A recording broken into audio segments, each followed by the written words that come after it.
இரக்கம் இல்லாதவர்களுமாய் இருக்கிறார்கள்.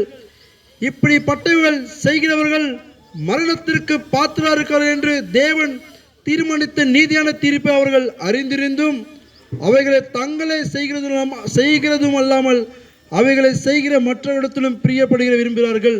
சகோதரரே, நான் வாசித்த வசனத்தை நீங்கள் கேட்டிருப்பீர்கள். நாம் பாவத்துக்கு அடிமைகளாக இருந்தோம். ஏனென்றால் பாவமானது மனுஷனை மரணத்துக்கு கொண்டு போனதா இருந்தது. ஏனென்றால் ஆதியிலே தேவன் மனுஷனை உண்டாக்கும் பொழுது தம்முடைய சாயலும் தம்முடைய ரூபத்தின்படி உண்டாக்கினார்.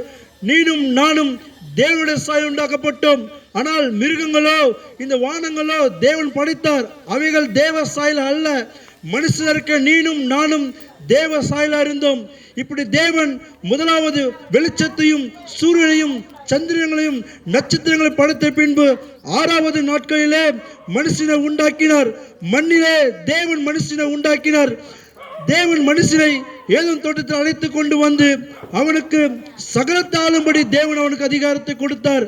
ஆனால் மனுஷன் இருக்கிற ஆதாம் என்கிற முதல் மனுஷன் ஆண் என்கிறவர் தேவனுடைய சித்தப்படி வாழ்ந்திருந்தார். ஆனால் தேவன் அவனுக்கு ஏற்ற துணையை உண்டாக்கும்படி ஒரு ஸ்திரியை உண்டாக்கினார். தேவனுடைய படைப்பில் ஆண் என்றும் பெண் என்றும் உருவாக்கப்பட்டிருந்தது. இப்படி இவர்கள் தேவ சமூகத்தில் சந்தோஷமா இருந்தவர்களே. ஆனால் ஆதியில் தள்ளப்பட்ட இருக்கிற சாத்தான் என்கிறவன் தூதன், அவன் தேவனுடைய சமூகத்தில் இருந்தவனே. அவன் இந்த பூமியில் விழப்பட்டபடினால் அவன் தான் மரணத்துக்கு அதிகாரியாக இருக்கிறபடினால் அவன் தான் நியாய தீர்ப்பில் தேவனுடைய முன்பாக நிற்கிறவனாக இருக்கிறபடினால் தேவனுடைய படைப்பில் உண்டாக்கப்பட்ட நாமும் நம்மளை வஞ்சித்து, அதாவது தேவன் சொல்லியிருந்தார், மனுஷனாக ஆதாம் இடத்தில் சொன்னான், நல்லது கெட்டது என்கிற கனியை நீ புசிக்க வேண்டாம் என்று.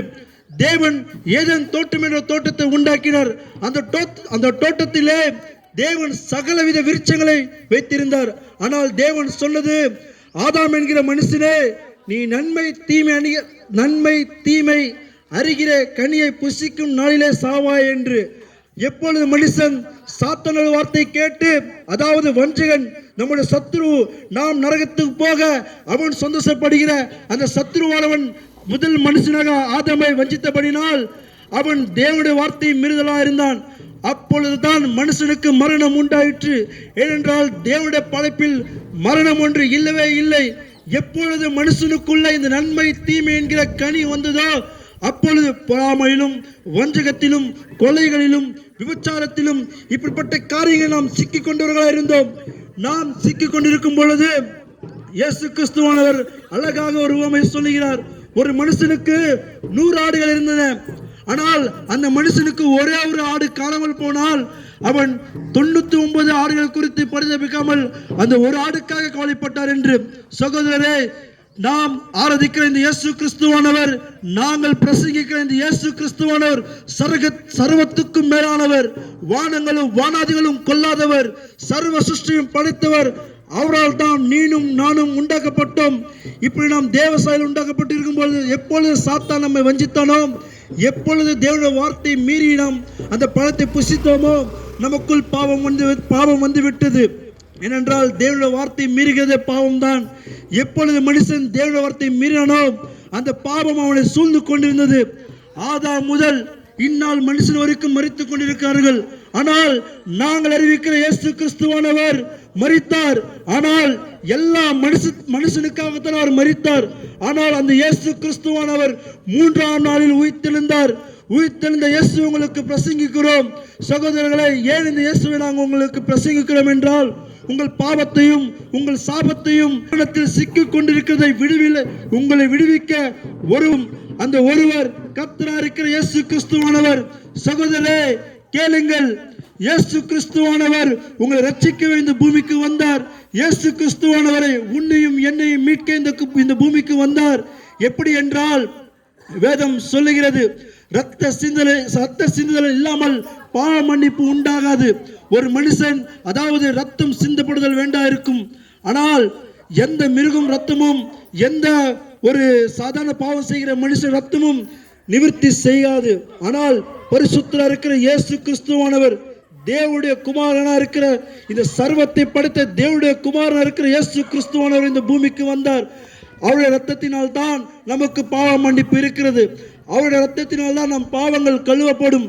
ஏனென்றால் இந்த இயேசு கிறிஸ்துவானவர் எல்லா மனுக்குலத்துக்காக மரிக்க வேண்டியதா இருந்தது. சகோதரரே கேளுங்கள், நீங்கள் இன்னும் உங்கள் பாவத்தில் சிக்கிக் கொண்டிருந்தால், இன்னும் நீங்கள் மரணத்தில் சிக்கிக் கொண்டிருந்தால் இயேசு கிறிஸ்துவை நோக்கி கூப்பிடுங்கள். இயேசு கிறிஸ்துவானவர் உங்கள் நிச்சயமாக விடுதலை தருவார். பாவத்திலிருந்தும் சாபத்திலிருந்தும் வியாதியிலிருந்தும் இயேசுவானவர் உங்களை விடுவிக்க உங்களை விடுதலையாக்க அவர் வல்லவராக இருக்கிறார். சகோதரரே, நீங்கள் செய்ய வேண்டியது ஒன்று தான். உங்கள் வாயினால் நீங்கள் அறிக்கையிடுங்கள், இயேசு கிறிஸ்துவானவர் என்றுங்கள். அவர் கண்டிப்பாக உங்களுக்கு உதவி செய்வார். ஏனென்றால் வசனம் சொல்லுகிறது, ஆபத்து காலத்தில் என்னை நோக்கி கூப்பிடு, நான் உன்னை விடுவிப்பேன் என்று. இந்த கிராமத்தில் கூடியிருக்கிற என் சகோதரர்களே, நீங்கள் மரணத்திற்கு, அதாவது சரீர பிரகாரமாக மரணம் இருக்கிறது, ஆனால் இந்த ஆவிக்கோ மரணம் இல்லை. இந்த ஆவியை மீட்க இயேசு கிறிஸ்துவானவர் திரும்பி இந்த பூமிக்கு வரப்போகிறார். அவர் வரும்போது நீங்கள் எடுத்துக்கொள்ள வேண்டும் என்ற இந்த வார்த்தைகளை சொல்லுகிறோம். சகோதரர்களை, நீங்கள் செய்ய வேண்டியது ஒன்று தான். மரித்தவர் இருக்கிற இயேசு கிறிஸ்துவானவர் உங்கள் பாவத்துக்காக மரித்தார் என்று நீங்கள் விசுவாசித்து, நீங்கள் நம்பி, இயேசுவே நீங்கள் இருக்கிற உங்கள் இடத்திலே முழங்கால் படியிட்டு, இயேசுவே என் பாவங்களை மன்னியும், இயேசுவே என்னை ரட்சியும் என்று சொல்லும் போது இயேசு கிறிஸ்துவானவர் உங்களை மன்னிப்பார். ஆம், நீங்கள் இன்னும் உங்கள் பாவத்தில் நீங்கள் சிக்கிக் கொண்டிருந்தால் நிச்சயமாக சொல்லுவேன், உங்களால் நிம்மதியாக இருக்க முடியாது, சமாதானமாக இருக்க முடியாது. நீங்க எப்பொழுது இயேசு கிறிஸ்துவை நோக்கி கூப்பிடுகிறீர்களோ அப்போது உங்களுக்கு நிச்சயமாக